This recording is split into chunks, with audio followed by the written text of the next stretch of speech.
Hey everyone, it's Zach, and today I just wanted to talk about some of my favorite Pokemon that I've used in Pokemon Draft Leagues over the 8 or so years that I've been competing in them.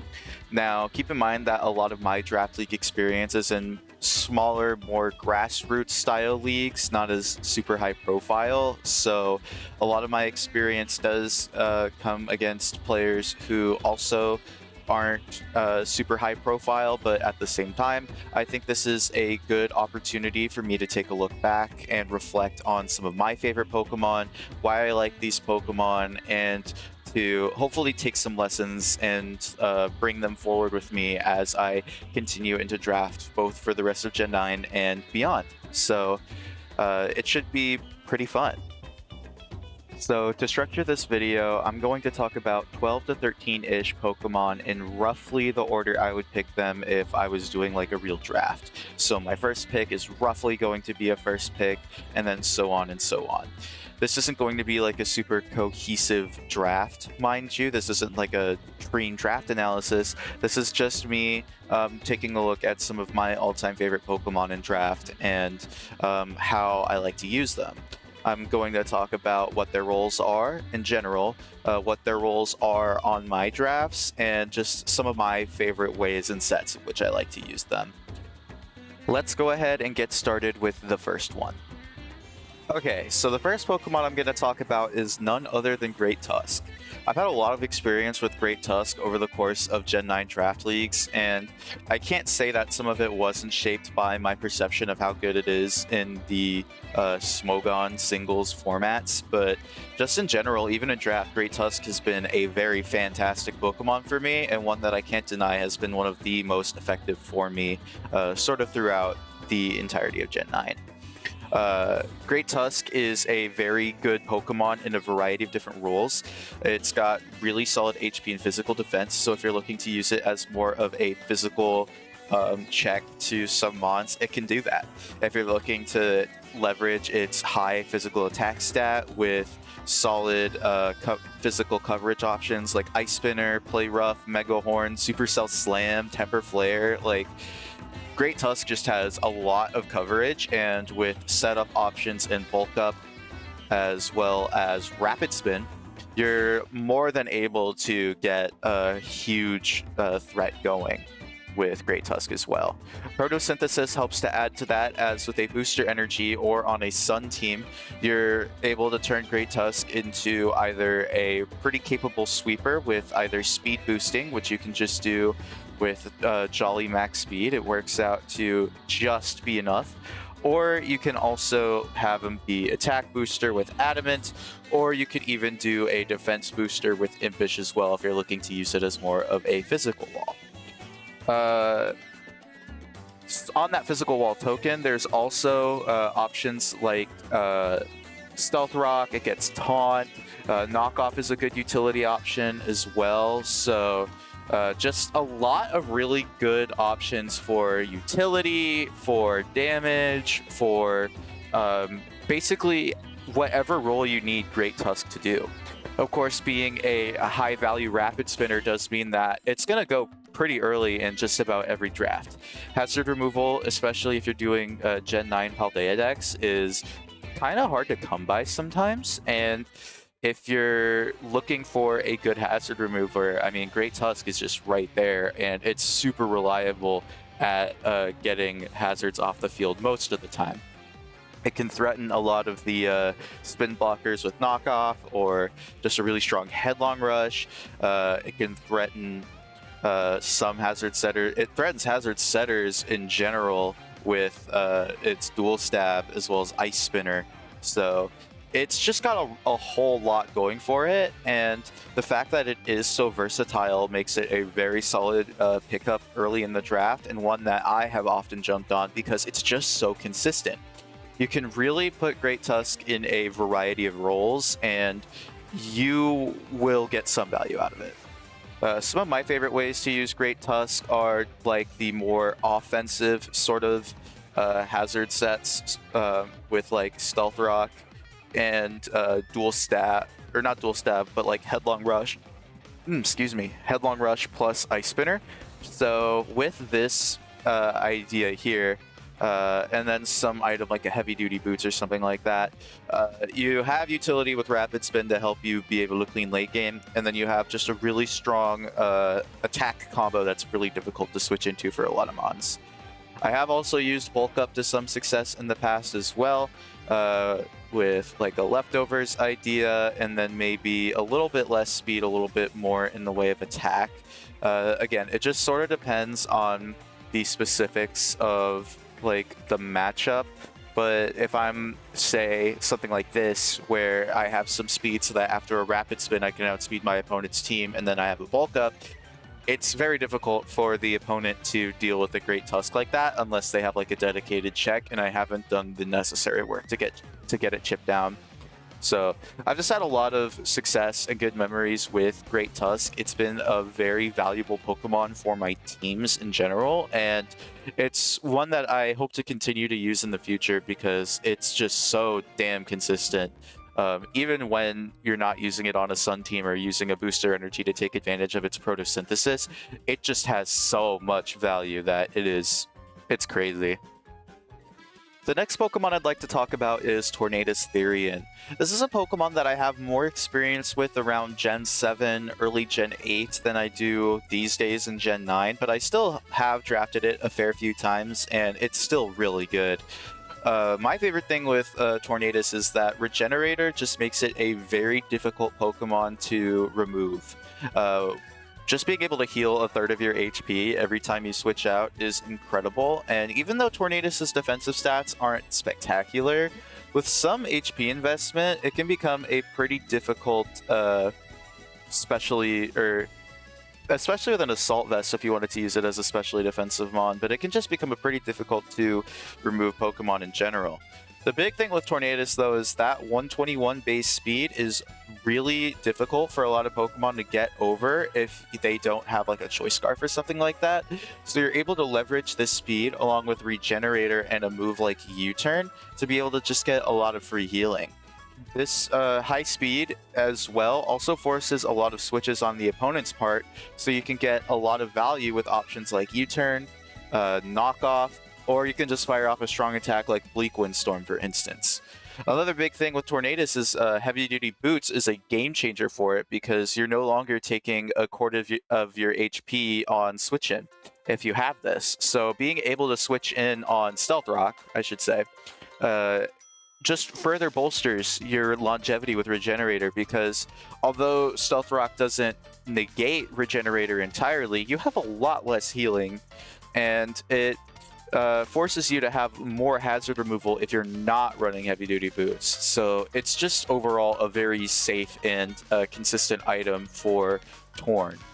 Assault Vest is a set that I've used a lot historically in the past because Assault Vest plus Regen is a tale as old as the introduction of Assault Vest in Generation 6. Tornadus, again, U-Turn Knockoff, your Flying Stab of choice, and then some coverage is just so much value. Like, you're able to just get a strong hit off, you can get rid of an opponent's item, which can open the way for some of your other Pokemon to make progress. It's just a lot of value, but more recently, Nasty Plot sets have been pretty strong as well. I believe, I forget if it got this generation. I think it did, but it may have been in Generation 8. I do not remember. But Nasty Plot has just been a really good option for Tornadus, as your base 110 special attack, while decent, can now suddenly become extremely threatening. And with a really strong Flying Stab and good coverage options like Heat Wave, Focus Blast, you have Grass Knot. You can even get a little bit more creative with it with options like Chilling Water or Weather Ball if you have a Weather Setter. You can make Torn into a pretty strong offensive Pokemon, and that makes it even scarier for your opponent because they don't know if Torn is going to be a late game cleaner or just some sort of, pivot that's going to make, chipping progress on their team. In National Decks, defog sets are also pretty nice as well. Just being able to get rid of hazards with Heavy Duty Boots is Very nice. It helps compress your rolls a little bit so you can have this sort of pivot that can also get rid of items. And one last move I'd like to shout out is Taunt, just because being able to shut down opponents from setting up their own hazards or from doing setup or getting status or anything like that can be super valuable as well. So Torn is just a Pokemon that I've had a lot of fun using. More so just the either like pivot sets with Defog and like 2 attacks with like Heat Wave, or I've also used Assault Vest a fair bit as well, just because it's a really solid special sponge in that way. One last thing on the heat side of things is I'd like to point out that Tornadus also has a pretty decent physical attack stat, base 100. That's just barely lower than its special attack stat. And so with access to the move Bulk Up, you could run like a Bulk Up plus Acrobatics set, and you do have some okay physical coverage options. You have Superpower, you have Crunch, you have I mean, you just run knockoff at that point, but you get me. You're able to use this as sort of a mix-up option where your opponent is expecting Tornadus to be a special attacker, you're using it as more of a physical attacker, and all of a sudden the plans they had to check you just don't work out quite as well. It's not a set that you can bring to every matchup, don't get me wrong, but it's a very good way to catch opponents off guard when you think you can get away with it. So it's something that I like to look for when using Tornadus. Alright, so the next Pokemon I'd like to talk about is Meowscarada. This is a Pokemon that when I was first putting this video together that wasn't on my mind as one of my favorite Pokemon in draft, but the more I looked at it and some of the leagues that I've been in, I've drafted Meowscarada a lot in Generation 9, and it's really not that hard to see why. With base 123 speed, it kind of has a similar thing to Torn going, where you're creeping the base 120s, you're able to outspeed them and then get the jump on them. With Meowscarada, you also have a pretty similar attack stat to Torn's special attack, so you have a pretty similar level of threat there. Meowscarada has some pretty hard-hitting moves, particularly its signature move Flower Trick. Triple Axle is another big one, which allows it to hit flying types. You could get momentum with U-Turn, which is super valuable as well. And Knockoff, of course, is Knockoff, and being able to remove opponents' items, rack up Hazard Chip if they're running boots, or get rid of like leftovers, recovery, that's just all super valuable. Meowscarada is just a very valuable form of speed control in my drafts because of its natural speed tier. It's also a decent Scarfer if you need to be able to outspeed an opponent's Fastmon, as a 123 Mon with a Choice Scarf is pretty difficult to deal with unless your opponent has some serious setup going. Of course, Protean is a big reason why Meowscarada is a big favorite of mine, because it just further augments its coverage options, in particular Triple Axle, by giving you a 1.5 times power bonus due to the same type attack bonus, making Meowscarada a very threatening Pokemon to try and play around. It has a lot of other pretty good coverage options as well, like Play Rough. You have Thunder Punch if you're trying to hit a certain Steel Flying Bird. And another interesting thing with Protean is Spikes.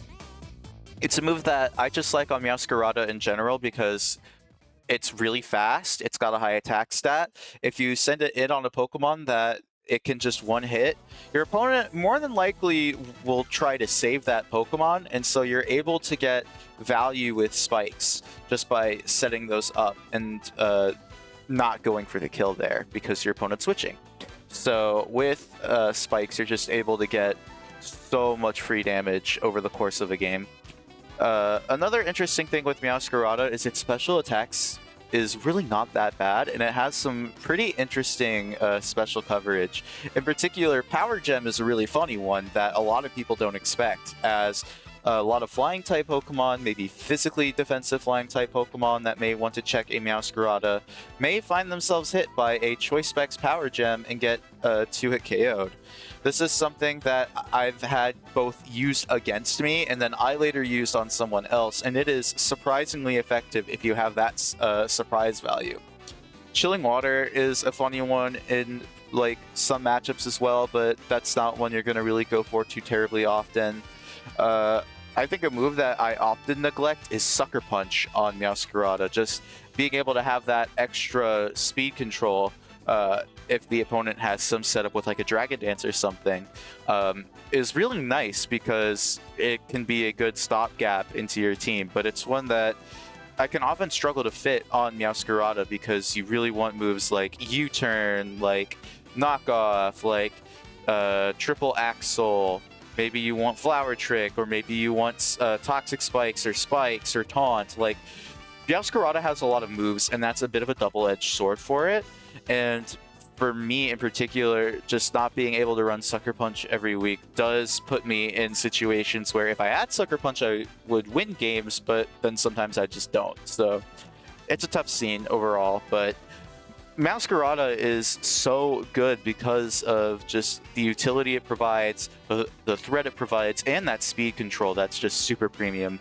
You're not ever going to really see it run anything different than like a relative like speed creeping stat, like an attack stat or special attack stat if they're trying to get you with like a choice spec set, and then just whatever left over in some defense. There are certainly applications for running a little bit more bulk on Meowscarada, but with this grass dark typing, it is pretty hard unless you have like a specific plan in mind for that particular draft game. So your mileage may vary, but for me, Meowscarada has been an incredibly solid Pokemon that is always putting progress in for my team. For a lot of my friends in the Pokemon scene that are watching me, if you think of me, I want you to think of Galarian Slowking, because Galarian Slowking is the Pokemon that I think of when I think of what mons I like to draft first. And I mean, it's just a good mon in general. Like, obviously, it's going to be a very contested mon because it's got Regenerator, one of the best abilities in the game. It has a pretty decent stat spread with solid HP and good special defense that lets it be a really good special sponge. But even when invested, its physical defense is pretty good as well, letting it take hits that you wouldn't expect it to. It can pretty reliably survive in Excadrill's Earthquake from full if the Excadrill doesn't have a Sword Stance up, if you are physically defensive. So that's just one example. But Galarian Slowking is just so solid because of how hard it is to get rid of with Regenerator, and just how good its stats are combined with its incredible move pool. Now, even though this Pokemon came out in Generation 8, it has a move pool that's comparable to that of some Generation 2 Pokemon. And, you know, it is based on a Generation 2 Pokemon, mind you, but still, it's got so much going for it. In particular, you have a lot of utility options like Toxic Spikes, for instance. This is one that it got in Generation 9. It can be a Scald Pokemon in Nat Dex to just be able to spread burns, which is really good. Sludge Bomb is also good to do that, but with poisons. It has a really solid coverage move pool as well, with options like Flamethrower, Ice Beam. You have Shadow Ball, you have Surf and Scald, like I've mentioned, Grass Knot, and let's not forget that, honestly, Generation 9 was even a huge step up for Galarian Slowking because of it getting an actual pivot move in Chilly Reception. Now, I do sometimes draft Snow Abusers with Galarian Slowking. In particular, I can think of using Alolan Sandslash a little bit with Galarian Slowking, but you don't need a Snow Abuser to make good use of Chilly Reception. You just switch out with it, and it is really, really good because a slow pivot in Pokemon is an incredibly valuable thing to have on most drafts that aren't just full-out hyper-offensive. Being able to have your Slowking take a hit and then pivot out with Chilly Reception allows you to bring in a Pokemon like a Meowscarada, for instance, and get free chip off with like a knockoff, or get like a free hazard up. With Galarian Slowking, this is even better because it has Regenerator, so you're able to heal off whatever damage the opponent does by switching, which you're doing anyway with Chilly Reception. Another interesting tool it got, and I've already talked about Toxic Spice, but Psychic Noise is really cool as well, because it allows Galarian Slowking to take advantage of opponents trying to use more passive Pokemon with a lot of recovery to be able to check it. By clicking Psychic Noise, you're able to prevent them from recovering HP, and you can bring in a Breaker Pokemon that can take advantage of the lack of recovery that the opponent wasn't able to obtain from it. So it's really good.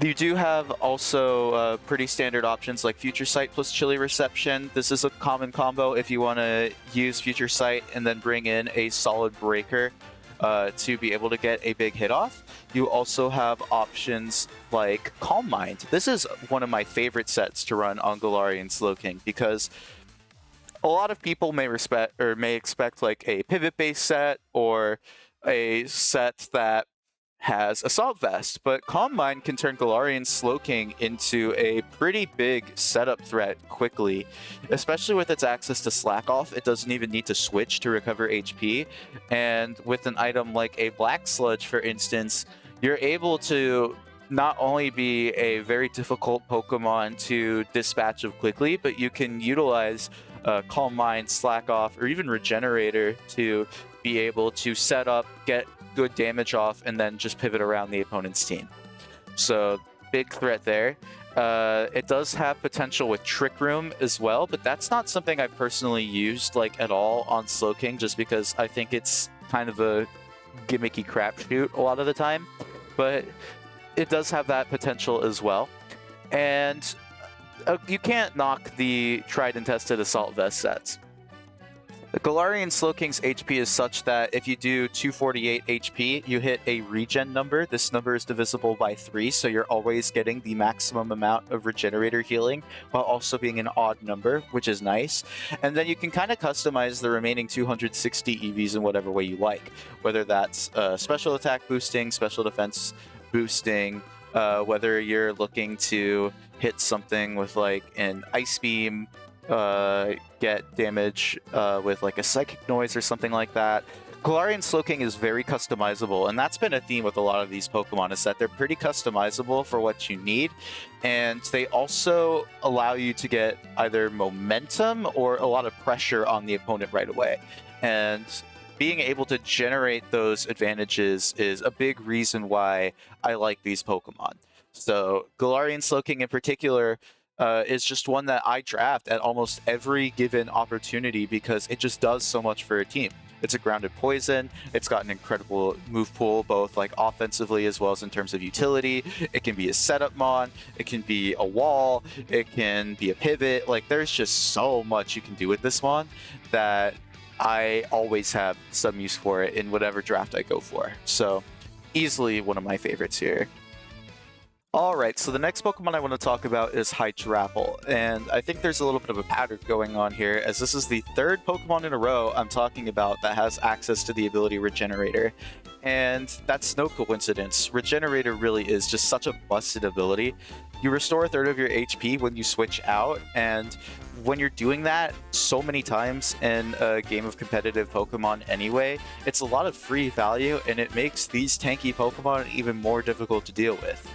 Hydrapple is a bit of an interesting case because its defensive typing in Grass Dragon is a little bit questionable, but it has Regenerator and just a pretty solid stat spread overall to make up for that. Its HP and defense in particular give it really solid physical bulk, and with some investment or even an Assault Vest, its special bulk is more than serviceable as well. My favorite sets with Hydrapple, though, have to be its Nasty Plot sets, as being able to get to +2 and then firing off a really strong hit, whether that be a Leaf Storm, a Draco Meteor, or even Hydrapple's signature move in Fickle Beam, is just so fun.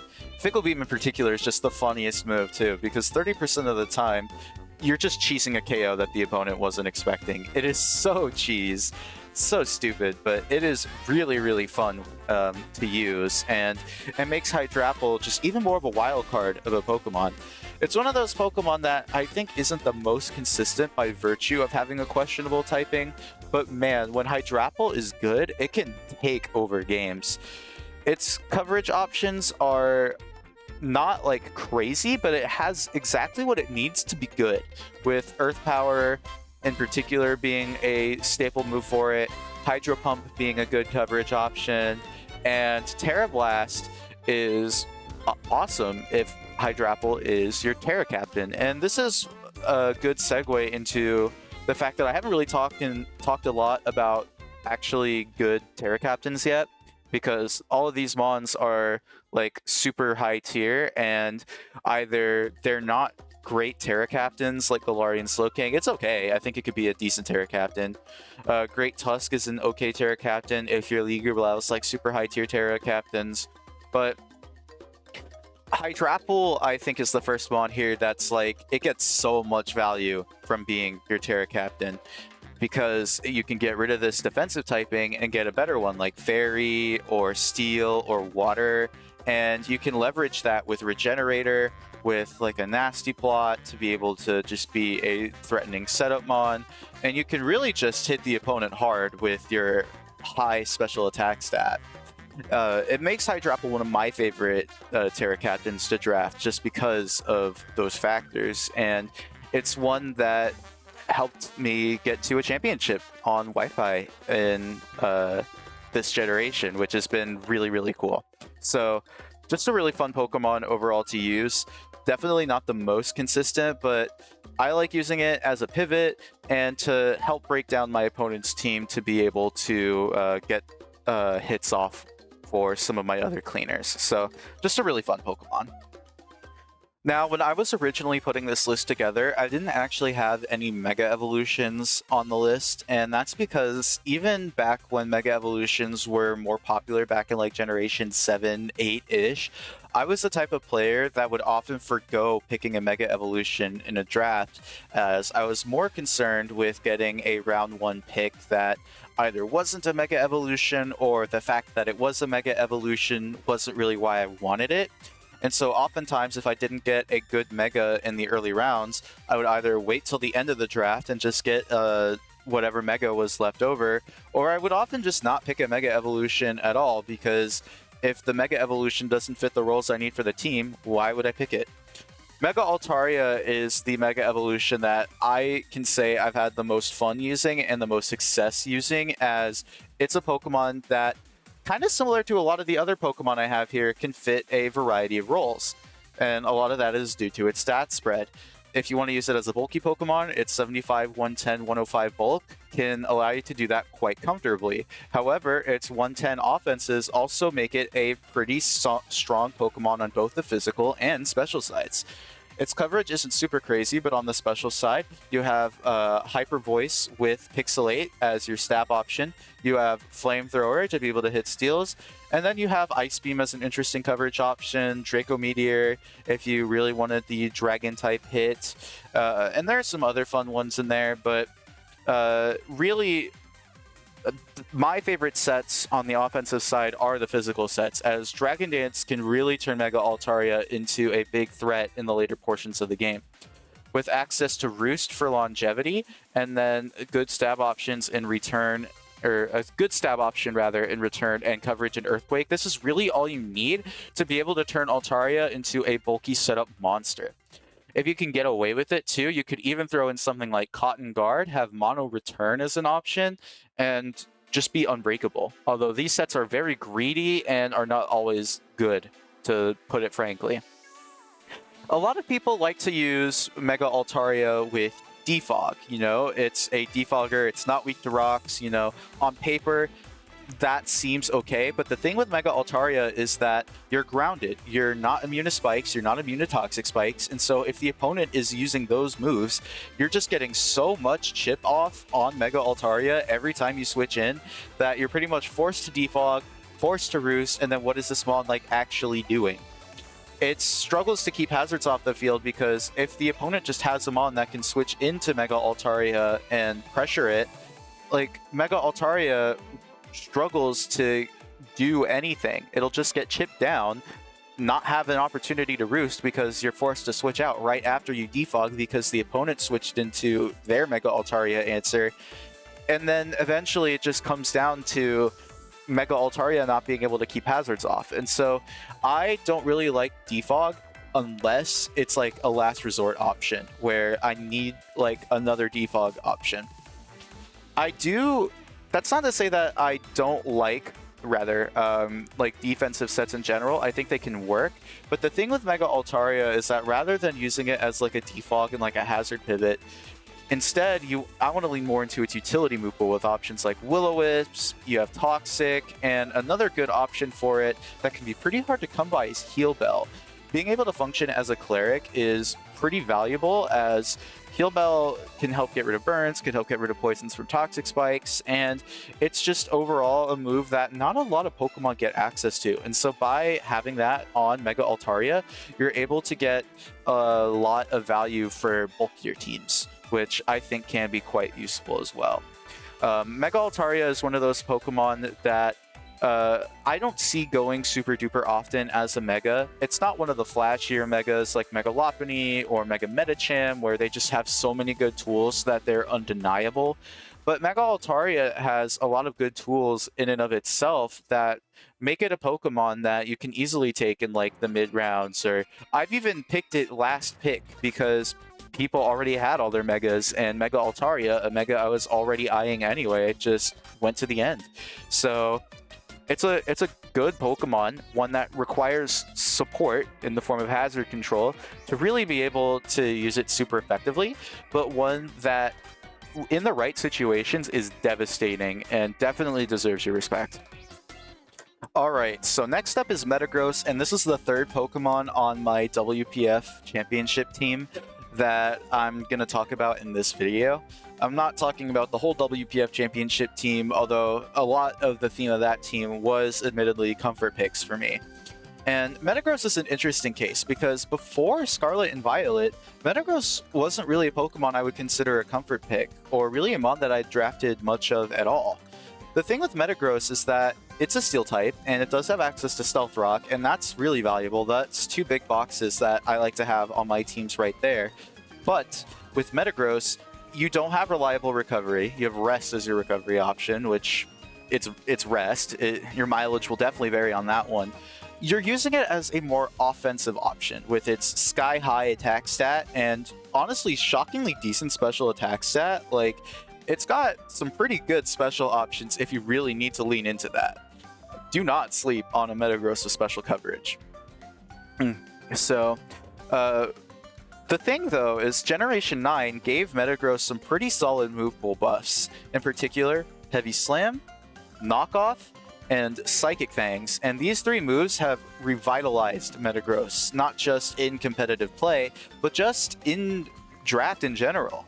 Metagross is already a pretty good Pokemon in draft because of how flexible it is. Again, flexibility is the big key here, but with, you know, a really solid physical move pool, it's got a lot of coverage, and with, you know, really solid bulk, it can do a variety of roles. It can be a Salt Vest attacker, it can be a rock setter, it can be a setup sweeper. I think another common set that people really like is Agility Weakness Policy, because you have really good physical bulk and decent special bulk. So after an Agility, you just go to town on the opponent. But for me, just being able to get hits off with Metagross, get rocks up, and just have that priority with Bullet Punch is super valuable. Metagross, just off the rip, with its high attack stat, is already a huge threat. And so my favorite way to use it is with a damage reduction berry, usually Shuka or Akka, to be able to take an attack that would hit a Steel type. And then I can get up rocks and then threaten some serious damage with Psychic Fangs, with Heavy Slam, maybe a coverage option like Rock Slide or Ice Punch. Like, the thing with Metagross is it's a more offensive Steel type. And before Generation 9, it's a little bit more difficult to have offensive Steel types, I think, because defensive Steel types that have reliable recovery, like Skarmory, which we'll talk about in a moment, I think we're just a little bit more consistent because they can use Roost and just have a lot of longevity and be difficult to remove. And while that is still the case, the fact that a move, or all of the HP recovering moves except for like Wish and Strength Sap, got their PP cut in half means that defensive Pokemon struggle a little bit more to check offensive Pokemon. That's not to say that they're bad now. I think they're actually in a pretty good spot, but they struggle a little bit more in super long games. And so having a more offensive Steel type is better indirectly because the defensive options are a little bit worse. And Metagross is a shining example of that. It can take a hit, it can trade damage, and if it gets rocks up and maybe gets a kill or gets significant damage on one of your opponent's Pokemon, it did its job. It just did its job in the span of like 3 to 4 turns, as opposed to a Pokemon like Skarmory that will have a job to do throughout the entirety of the game. So it's a different way to think about using a Steel-type Pokemon in a more offensive way. That's not to say that there aren't other offensive Pokemon that are like this. Another Pokemon that I considered talking about but just missed the cut for this video was Melmetal, and Melmetal is another such Pokemon where it's more offensive. You want to use it to trade a lot of damage and open the way for some of your other Pokemon to be able to clean up. Or you use it as like a late game threat with like Acid Armor or something like that. Metagross is like a mini-ish version of Melmetal, but you have more utility with Knockoff and Stealth Rock, and you have setup with Agility, or if you wanted, you do have Iron Defense plus Body Press. You have Meteor Beam. Meteor Beam is a really funny tech on Metagross as well, because people do not expect you to just fire off a Power Herb Meteor Beam, and so when you do hit them with that and they just end up losing a Mon because they were not expecting you to be able to hit them there, it can be devastating. And so Metagross is one of those Pokemon that has a lot of flexibility, but it also, I think, is a bit of a higher skill cap Pokemon, because you have to know how to trade with it effectively in order to get the most value out of it.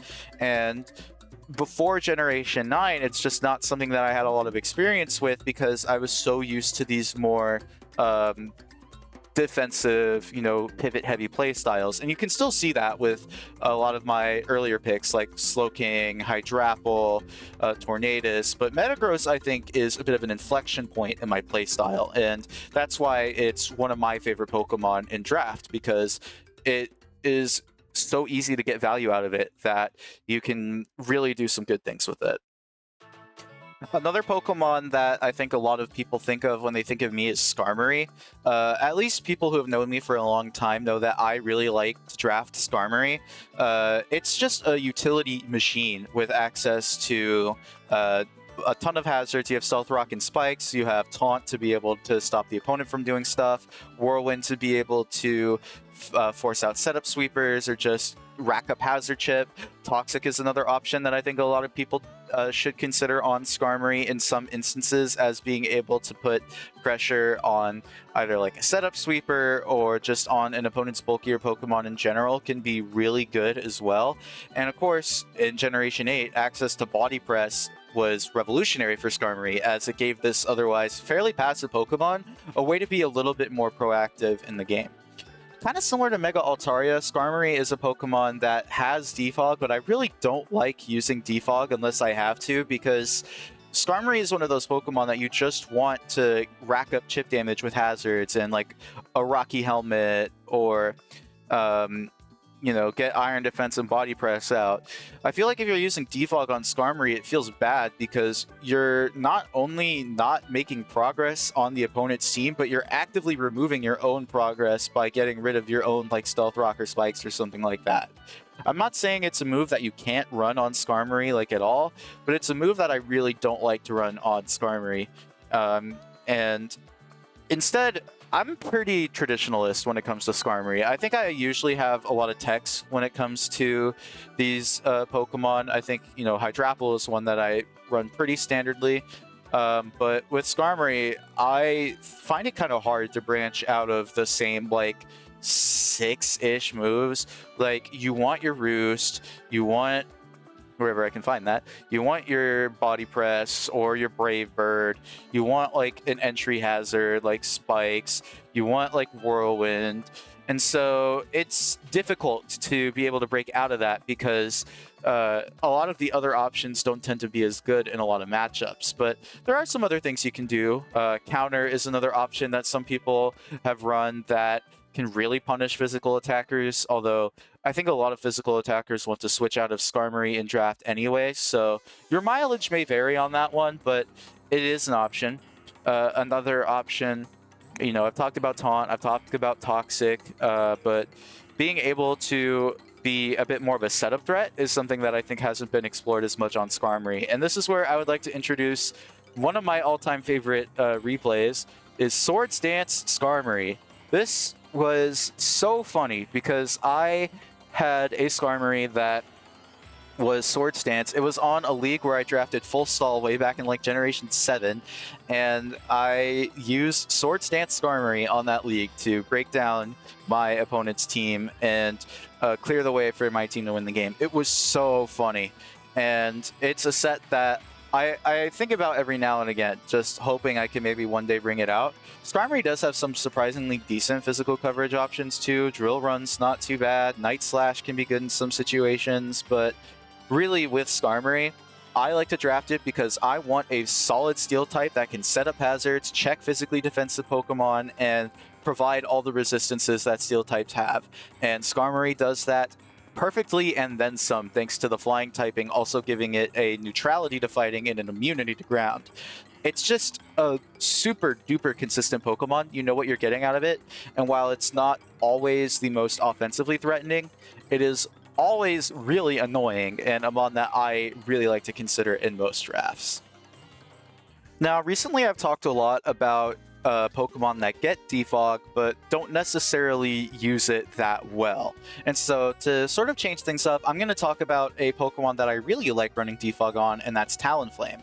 Talonflame is really cool in draft, I think, because of its speed tier. Again, this creeping base 120 speed tier is so valuable because you're able to get the jump on a lot of offensive Pokemon, and you can threaten them with either a decently powerful stab option, whether that be a Brave Bird, a Flare Blitz, an Overheat, a Hurricane, or you can do like a Will-O-Wisp. You can get momentum with U-Turn, you can Toxic.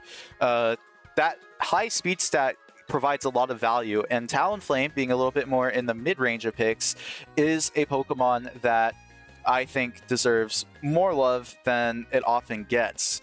Now, I'm not saying it's a Pokemon that is often ignored, but Talonflame has been so useful for me because with Heavy Duty Boots in Generation 8, it's become a premier pivot Pokemon for a lot of my builds. You're able to take hits, honestly, decently well with HP investment and some defensive investment. With Flame Body, you're able to spread burns, and you just have a lot of utility with Defog and Will-O-Wisp and U-Turn. Just being able to have that potential on a fast pivot in the middle range is really nice. And it's also a fire type, which I don't think Fire, Water, Grass is necessarily a requirement for a good draft, but if you do have a fire type, that does open you up a little bit offensively, and Talonflame, despite the fact that its offensive stats are pretty mediocre, with its high base power moves, can still make up for that somewhat, which is pretty nice because having that offensive threat on your Defogger is pretty valuable. That's not to say that Talonflame isn't a flawed Pokemon, because oh boy does it have flaws.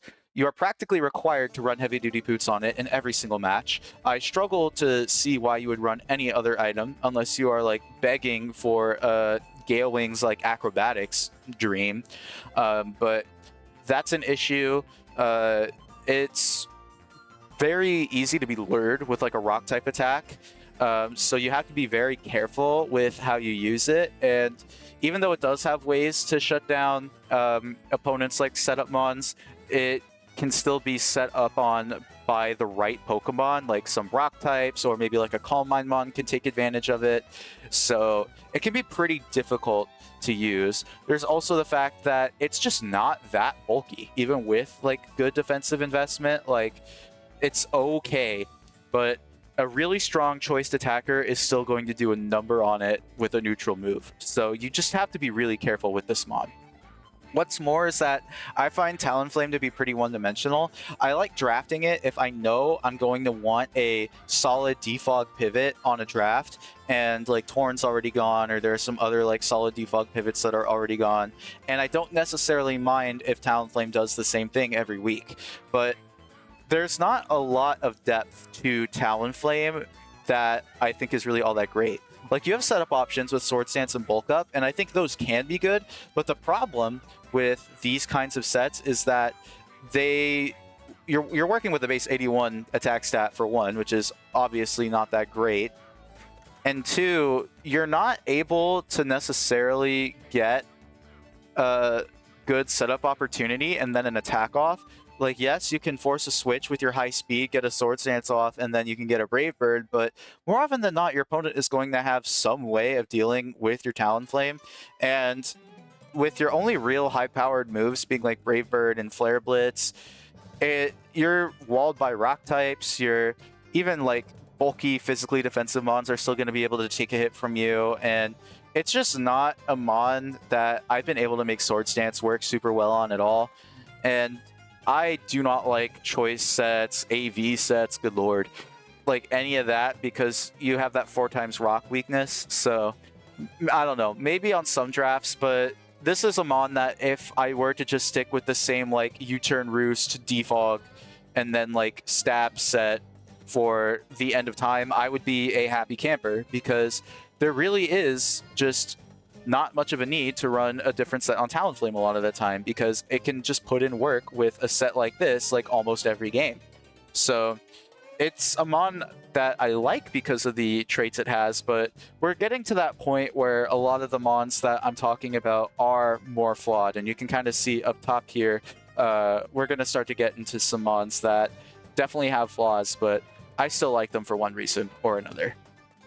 I apologize in advance for this next Pokemon because I do not know how to pronounce it correctly. I've always pronounced it as Hatterene. Some people say Hatterini, and I can see it both ways. I'm going to say Hatterene, and if that's wrong, you can yell at me in the comments below. But this is a Pokemon that I think is very underrated in draft, and I think that's because a lot of its options haven't been super explored. It's a bit of a known quantity in that it's slow, it's got magic bounce so that you can prevent hazards, and it can be pretty difficult to remove thanks to Draining Kiss and its relatively low HP, giving it much more percentage recovery. But it has a lot of interesting utility tools that I think people haven't explored as much, and I think make Hatterene actually a bit more premium of a Fairy-type Pokemon than a lot of people may give it credit for. For one, you have Nuzzle to spread paralysis, which, again, I think is pretty well known, but still worth talking about.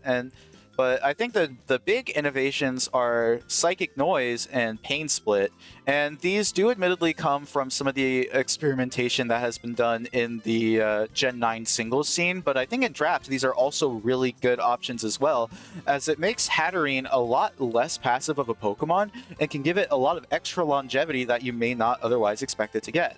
Now, I believe it didn't get Pain Split until Generation 9, and I think that's why it's been pretty underexplored, but it's still a move that I think deserves to be looked at with a lot of respect, because it can turn bulky Pokemon into HP packs, it can turn offensive Pokemon, or it weakens offensive Pokemon for maybe a hit with like Psychic Noise or Draining Kiss, and it just makes Hatterene a pretty spooky Pokemon to deal with in general. However, there are some other options that Hatterene has too. You have Baton Pass, which in leagues where you can Dry Pass, it can almost function a little bit as like a slightly worse like Slowking Galar, for instance, where you can use Future Sight plus Baton Pass, and then with your high special attack stat naturally, you can pivot into a Breaker and get a lot of damage off that way. Of course, compared to a Slowking Galar, which is much better into offensive Pokemon, Hatterene is better into defensive Pokemon-ish because of Magic Bounce, preventing it from being directly status with like a Toxic, or for your opponent to get like hazards up or anything like that. Of course, with like a Slowking Galar, you're immune to Toxic anyway, but that's why Slowking Galar is like 16 points and Hatterene is like 11. really, I think that as a pivot, Hatterene has a decent amount of potential. It does suck that it kind of lacks like super reliable recovery, but again, I think this is where Pain Split can really come in handy here, because it allows you to take advantage of your opponent's more passive options and get that extra healing off, and I think that is super valuable. Of course, the Calm Mind sets are Hatterene's bread and butter. I think just being able to get a Calm Mind off, and then with like a Psychic Noise or a strong Psychic, you're able to do a lot of damage. I actually quite like the set where you have 8 EVs in a Modest Nature and then Physical Bulk. This hits a jump point with your special attacks, so you're able to have just that little bit of extra power that you otherwise wouldn't have. And then you have pretty much max Physical Bulk. You just allocate your nature a little bit differently. This set, and then with these moves, although Psychic over Psychic Noise, is a set that I've run with a lot of success on Hatterene, just because it's difficult to remove, and with the right prediction, it can destroy opponents, even if they have like Poison or Steel-type answers to it. There are other options as well. It can be a really solid Trick Room attacker. I think I've run Trick Room Life Orb with 3 attacks, and then you have something like this, where you have a Dazzling Gleam, Mystical Fire, Psychic, and you're able to get a lot of damage off this way. You have utility options with like Healing Wish. You have dual screens. You have Reflect and Light screens, so this can be a screen setter. You have Aromatherapy for being a cleric. You have even physical sets, which haven't been explored as much, but look at Hatterene's physical attack. It's shockingly decent at base 90. So although people are likely to use a, check to Hatterene that physical sets don't typically deal with better than special sets, you still have that as an option with Power Whip and Shadow Claw as coverage. So physical Hatterene is a possibility. I don't recommend it in 99% of games, but I think if you can swing it, it can really catch opponents off guard. Hatterene is just a Pokemon that I think has been woefully underexplored, and I really want to see it explored more in Generation 9 and moving forward, because I think this has potential to be a little bit higher than like a mid-tier pick. Yes, it's slow. Yes, it does have some nasty weaknesses to like Poison, and if hazards are up, it doesn't appreciate that, but at the same time, Hatterene can be a sturdier or more offensive Pokemon than I think a lot of people give it credit for, and it's a very type Pokemon that I think more than holds its own in a lot of scenarios, regardless of whether it's enabling some offense or some other, defensive structure. Okay, so for this last bit of the video, I have 5 lower tier picks that I really like and I really want to talk about. I originally only had like a couple, but there were a couple of other lower tier picks that I thought of that I really like to use that I wanted to bring up here. First is Jolteon, and as a lower tier Terra Captain, Jolteon has been the Pokemon I've drafted more than any other low tier Terra Captain. And it's because Terra gives Jolteon a lot of value. You have the ability to get a lot of coverage, either through like a Terra Fairy, giving you decent defensive profile, along with boosting the power of Alluring Voice, Terra Ice to be able to hit dragons and in particular grounds for super effective damage. Terra Grass is a decent option, and even Terra Water has some utility as well. In particular though, Terra Jolteon being able to change its type just makes it a much more difficult threat to deal with, and it can be a really decent Calm Mind cleaner in the late game, or you can even use it as a pivot with options like Volt Switch.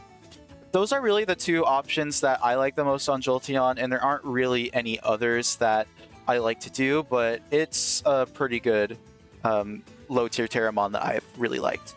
Emboar is a mon that I have not drafted in Gen 9, but man, is it one that I really want to use more of because it's just so fun. This Pokemon was technically my second, but I still consider it my first starter because this was the mon that I picked when I got really into Pokemon when I was younger, and its high attack stat combined with just the Unga Bunga nature of its moves is just pure dopamine. You click that Choice Band, Reckless Flare Blitz, and something is not living. and it may not be the opponent's Pokemon. It might be the Emboar, but hey, you just get so much damage off with this mon, and it can be a really scary breaker. But it can get walled by some picks as well. I've used a pretty funny Emboar set in the past where I've actually used Substitute plus Block to be able to trap my opponent using a Pyukumuku. I had Taunt as well, so they couldn't recover. So I was sub-block Taunt, and then I was like Flare Blitz or something, and it didn't matter what their Pyukumuku did. They were trapped with my Emboar, they could not switch, and they eventually died, and it was just so funny. So it's one of those Pokemon that I think I can cook with. I just haven't used it a whole bunch recently, but I love it just for the pure dopamine factor.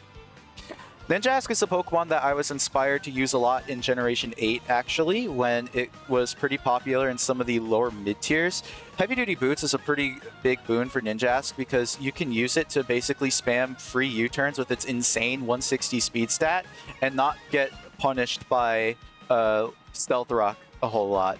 Of course, Ninjask doesn't really do a whole lot because its attack stat's kind of weak, and while you do have like Swords Dance, for instance, its physical move pool is wanting, to say the least, and of course you do have Rocky Helmet concerns as well, and the fact that Bug Flying is like top 5 worst types in the game, so not great. But I still like Ninjask if I really want like a low tier pick and I want a funny pivot option because it's fast and it's so easy to click U-turn. Muck is another low tier Terra Captain that I actually quite like. I think Muck makes excellent use of Terra because it's a pretty solid defensive mon, and Terra can give it even more longevity. You give it a Leftovers, and with Sticky Hold or Poison Touch, you're able to use Muck quite effectively to either get rid of items with knockoff, you can spread poison with Toxic Spikes or Toxic, and it even has Drain Punch for some longevity as well. If you wanted, Curse can be a setup option, and of course, Poison Jab with Poison Touch can just be super reliable at spreading status as well. I just really like Muck as a Terramon, even in low tier, because it can always provide a lot of value. It's like a budget Alolan Muck, and Alolan Muck is pretty good. Last is Type Null. This is a Pokemon that I added last minute, and I meant to include it from the beginning, but it's a Pokemon that I have always enjoyed using because a Violite Type Null is just so thick. It's a really solid pivot, and really with U-turn and Rest plus Sleep Talk, and then like a decent stab option like Return, or I mean, if you really need to, you could use like Crush Claw. I've used that when Return was banned. You can take hits with Type Null for days. Like, this defensive spread within a Violite, multiplying your defensive stats by 1.5 times is ridiculous. You are so difficult to KO. But the thing with Type Null is that it can be pretty passive. Like, you could do like a Rest, Sleep Talk, Swords Dance idea, or you can do like Rest, Sleep Talk with Thunder Wave. But Type Null has no recovery outside of Rest, and it's forced to hold in a Violite. So if the opponent has entry hazards up, that damage is going to stick on Type Null way harder than it does on most other mons. So it makes it a pretty difficult pivot to use effectively, and one that oftentimes just isn't worth the value. It also doesn't help that it's a normal type, which can be good if your team is pretty weak to Ghost, but normal types don't have as much utility unless you're trying to specifically use them to check a Ghost type. So if you're just trying to use Type Null to use Type Null for its really good bulk, it can be pretty difficult to use because of just how prone to being chipped down it is. But I still like using Type Null as a low tier mon because it is a good sponge for wall breakers. Yes, it's prone to getting knocked off. Yes, it doesn't like taking hits with entry hazards up, but it can take a hit and pretty reliably rest off the damage, pivot out, be a good scout. It just does a lot of what I want in a lower tier Pokemon, and that's a big reason why Type Null is a Pokemon that I really liked in Gen 7 and 8. And with that, I'm going to conclude the video here. Thank you all so much for listening to me ramble on about some of my favorite draft picks. I hope you learned a thing or two about at least some of the lower tier picks, and that maybe you'll consider drafting some of these picks in the future. This has been a really good opportunity for me to reflect on some of these mons, why I like to draft them, and just get a little bit more of an insight to my playstyle overall, whether that's necessarily to my benefit or the benefit of those watching. It doesn't really matter, but nevertheless, I hope you enjoyed this trip down memory lane. Leave a like if you enjoyed the video, subscribe if you haven't, and otherwise, I'll catch you all next time. Peace.